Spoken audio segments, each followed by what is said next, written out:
하나님이 주시는 말씀 에베소서 6장 1절에서 4절입니다. 에베소서 6장 1절에서 4절.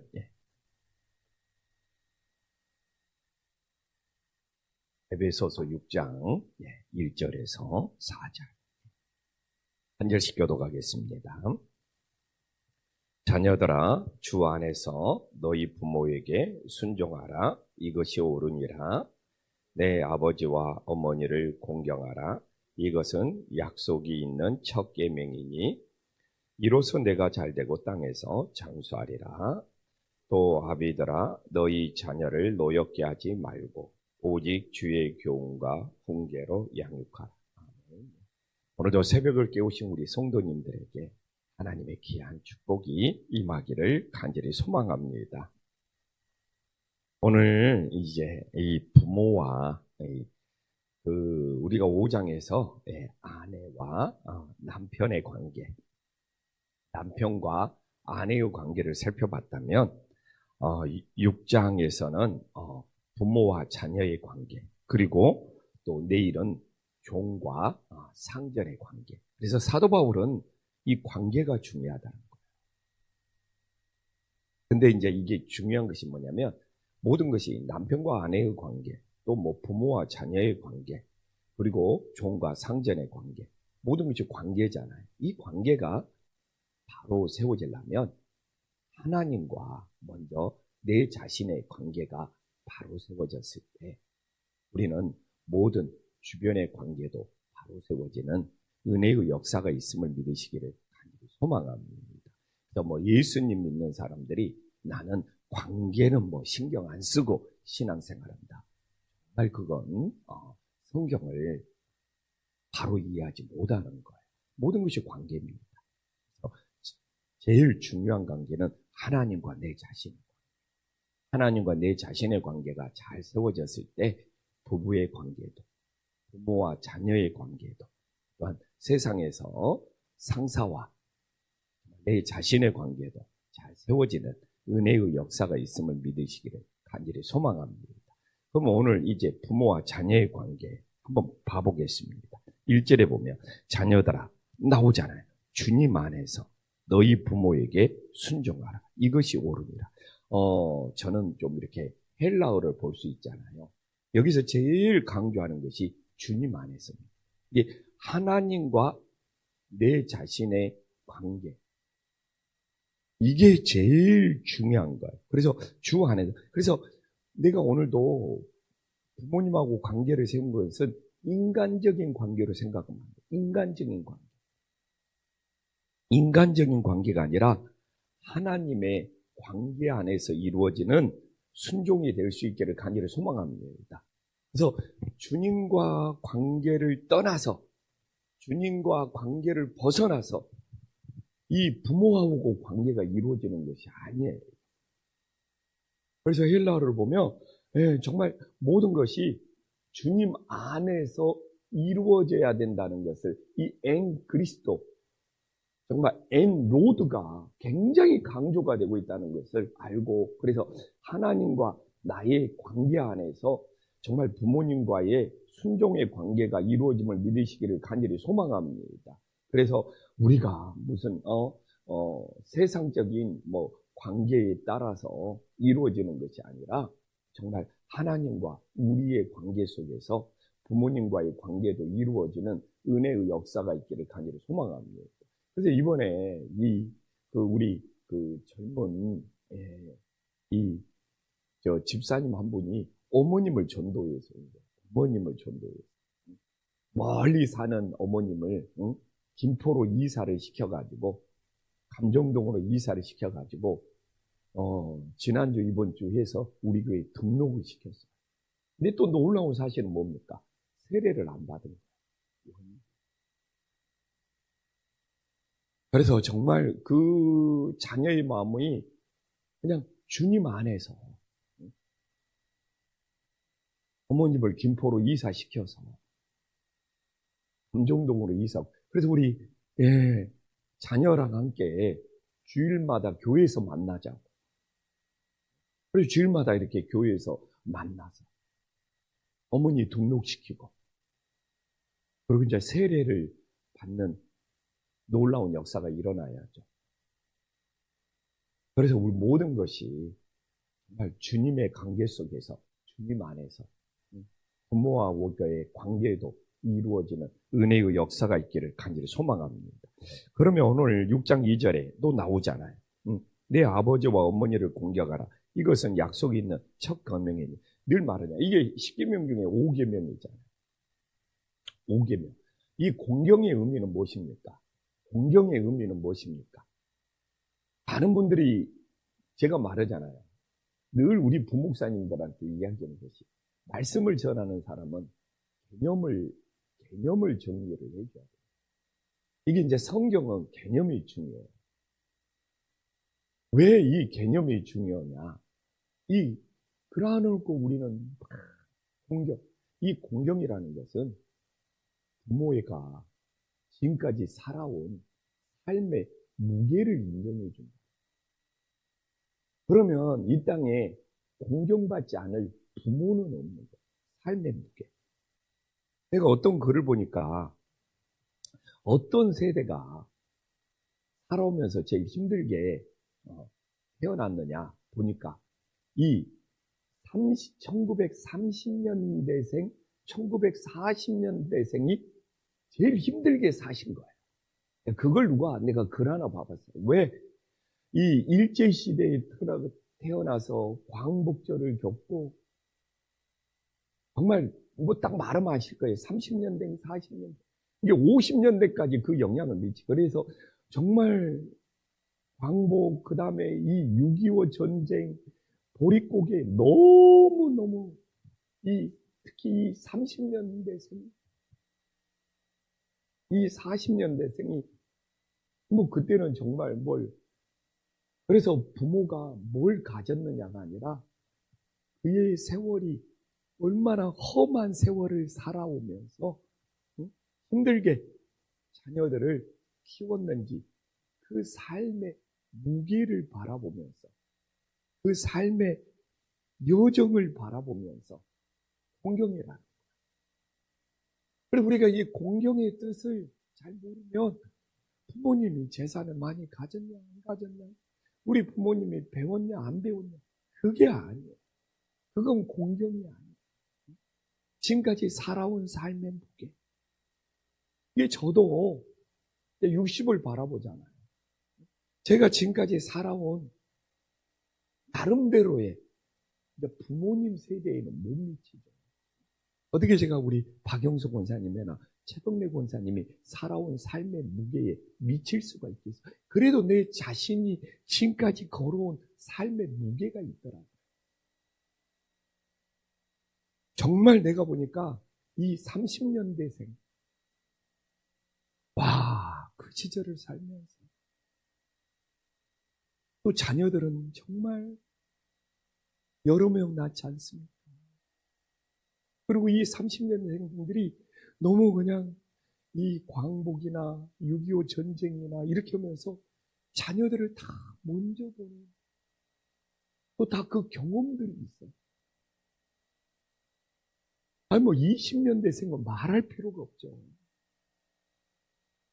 그래도 지금 30년생이나 40년생들은 제가 이제 그렇게 끄는 이유는 뭐냐면, 살아계신 분들이 있으니까. 그들의 삶은 얼마나 그들의 세월이 눈물겨운 세월이었는지, 그게 바로 공경의 의미라는 거예요. 그래서 우리가 10계명을 전하면서 이렇게 5계명을 만나면서 공경의 의미를 몰라버립니다.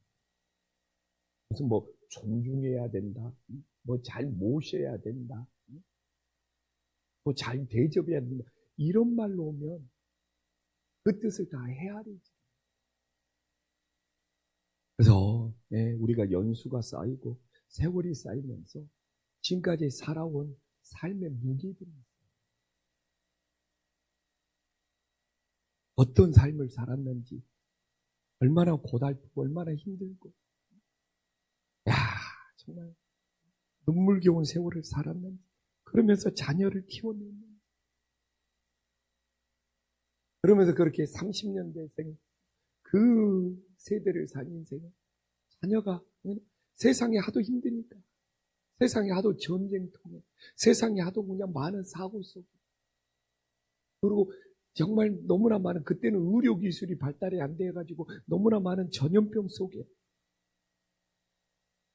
먼저 떠내보내고 그걸 가슴에 묻고 살았고, 그 삶의 무게, 거기에 대한 이 공경의 의미라는 것을 우리들이 기억하고, 정말 이렇게 성경을, 이렇게 하나님의 말씀을, 그래서 저는 이 5계명을 보면서 하나님 아버지의 마음을, 우리가 살아온 삶을 하나님은 가치 없게 여기지 않는다.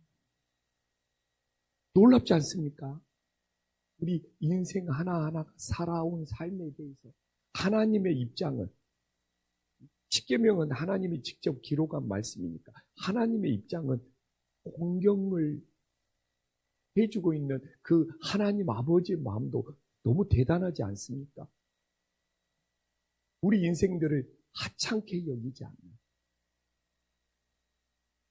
그래서 이렇게 부모들은 공경받아야지 마땅하다고 세워지는 그 하나님 아버지의 마음, 너무 귀하고 너무 대단하지 않습니까? 근데 우리가 그런 하나님을 경외하지 않으면, 정말 하나님 아버지는 우리의 인생들을, 우리 부모들을 공경받아야 된다고 소중하게 여겨주는데 세상에 누가 그렇습니까? 근데 우리들이 그 하나님을 경외하지 않는다. 이게 사람은 공경하지만 내가 말하자면 하나님은 경외해야 돼. 공경이라고 말하는 것은 예배의 대상은 아니에요. 그러나 경외는 예배해야 될 대상이 됨을 믿으시기를 간절히 소망합니다. 그래서 3절에 부모를 공경하면 하나님이 어떤 은혜를 주십니까? 어떤 복을 주십니까? 이로써 내가 잘되고 땅에서 장수하리라. 제가 말하잖아요. 하나님이 축복한다는 말을 쓰면 안 돼요. 하나님이 복 주신다고 말해야 돼요. 제가 말하잖아요. 많은 분들이 축복은 뭡니까? 복을 빌어주는 거예요. 내가 이렇게 말할 수 있어. 내가 최홍규 목사를 축복해 주겠다. 이 말은 맞아. 왜? 내가 최홍규 목사를 위해서 하나님한테 복을 빌어준다. 복을 위해서 기도해 준다. 이 말은 맞아. 내가 축복하겠다. 그건 맞아. 하나님 앞에 내가 최홍규 목사 복 달라고 빌어줄 수 있어. 축자가 빌어줄 축이야. 근데 하나님이 당신을 축복해 줍니다. 아니, 하나님이 누구한테 빌어? 하나님은 직접 복 주시는 분이지. 그래서 제가 부목사님들한테 축도할 때도 하나님이 뭐 축원한다, 하나님이 축복은, 아니 하나님이 누구한테 축복을 원한다고 이야기를 해요?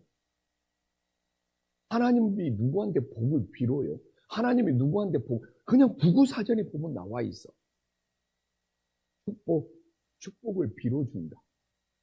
근데 하나님이 딱 위에 있는데 누구한테 복을 빌어? 근데 우리는 가능하죠. 그래서 오늘도 제가 이 3절에 하나님이 복 주시는 거예요. 내가 여기서 하나님이 이렇게 축복해 주십니다. 엉터리 말이에요. 하나님이 누구한테 복을 달라고 빌어요? 하나님은 직접 복을 주시는 거예요.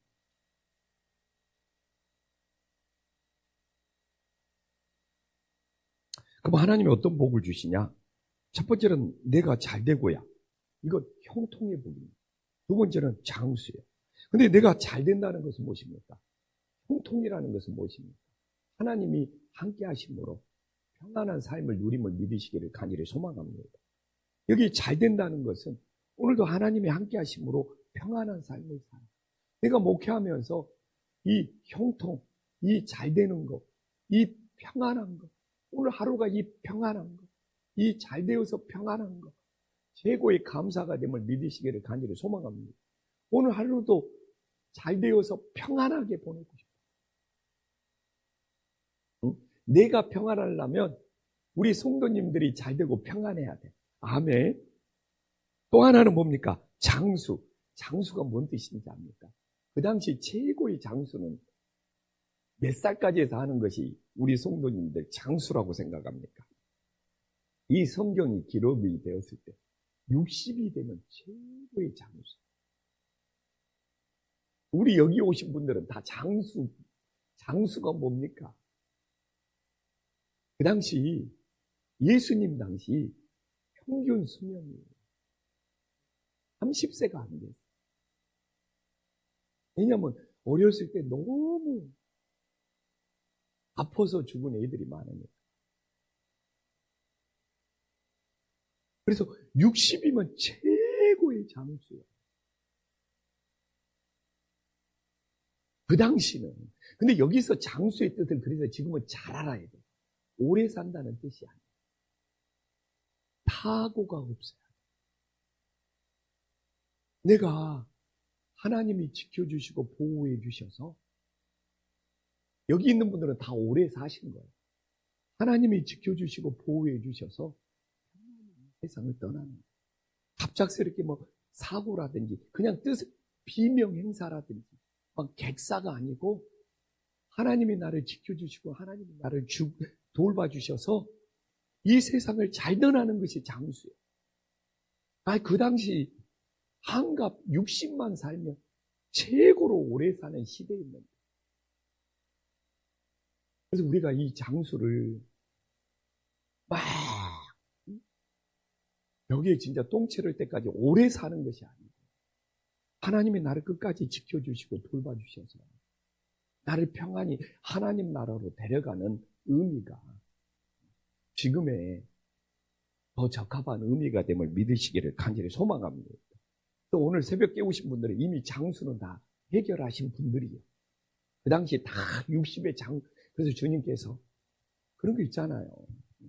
사고 없이 돌봐주셔서 나라 하나님 나라로 평안히 인도하는 은혜의 역사가 있기를 간절히 소망합니다. 이제 4절 보면서 마무리할게요. 아비들은 자녀를 노엽게 하지 말아야 해. 여기서 노엽게 한다는 것은 무엇입니까? 이 부당한 대우를 하거나 과도한 요구를 하는 거예요. 내가 너 키웠잖냐 하면서 과도한 요구를 한다. 내가 너를 어떻게 돌봤는데 하면서 과도한 요구를 합니다. 또 이게 부당한 대우는 뭡니까? 자녀들을 차별해. 그 다음에 딸하고 아들을 차별해. 그러니까 그냥 딸이 노여움이 생기는 부모가 그냥 있는 자식한테는 좀 잘하고 좀 없는 자식은 좀 함부로 대우고 이렇게 부당한 대우를 해가지고 자녀가 노여우면 안 된다. 또 내가 너를 이렇게 키웠지 않냐면서 과도한 요구로만 딱 두 가지예요. 자녀들을 차별하면서 부당한 대우를 한다. 내가 너를 어떻게 키웠는데 하면서 과도한 요구를 한다. 이게 노엽게 하는 거고 이제 우리가 주의 교훈과 주의 훈계를 양육하라. 당근과 채찍입니다. 주님의 교훈으로 훈계는 말 그대로 당근. 아니죠. 교훈은 당연히 당근이고 훈계는 채찍이. 당근과 채찍. 그래서 주님의 교훈으로 길을 인도해주고 주님의 훈계로 바로 잡아줄 수 있는 이 채찍. 그래서 당근과 채찍을 잘 사용하는 부모가 최고의 지혜로운 부모가 됨을 믿으시기를 간절히 소망합니다. 기도하겠습니다. 천지의 주제시여 지극히 높으신 하나님 아버지, 정말 우리가 부모에게 순종하는 것은 오직 주님 안에서 주님과의 관계 속에서 이루어지는 은혜의 역사가 있기를 간절히 소망합니다. 우리는 부모를 공경해야 합니다. 주님, 그들이 험한 세월을 살아온 그 눈물겨운 삶의 무게, 우리들이 공경해 줄 수 있는 하나님의 자녀들이 되게 하여 주시옵소서. 주님, 우리가 오늘도 잘 되기를 원합니다. 주님, 형통하고 평안한 잘됨이 있게 하여 주시옵시고, 주님, 우리들이 끝까지 장수하기를 원합니다. 정말 오래 사는 것보다 더 중요한 것이 하나님이 돌봐주시다가 평안하게 천국 갈 수 있도록 인도하여 주시옵소서. 주님, 이 땅의 부모들이 자녀들을 노엽게 하지 않게 하여 주시옵소서. 정말 자녀들 간에 정말 차별해서 자녀들이 노여워하거나 내가 너를 어떻게 키웠는데 과도한 요구로 정말 자녀들을 노엽게 하지 않게 하여 주시옵시고, 오늘도 주님의 교훈으로 그들에게 길을 안내하고 주님의 훈계로 잘못된 길을 바로 잡게 하여 주시옵소서. 예수님의 이름으로 기도 올리옵나이다. 아멘.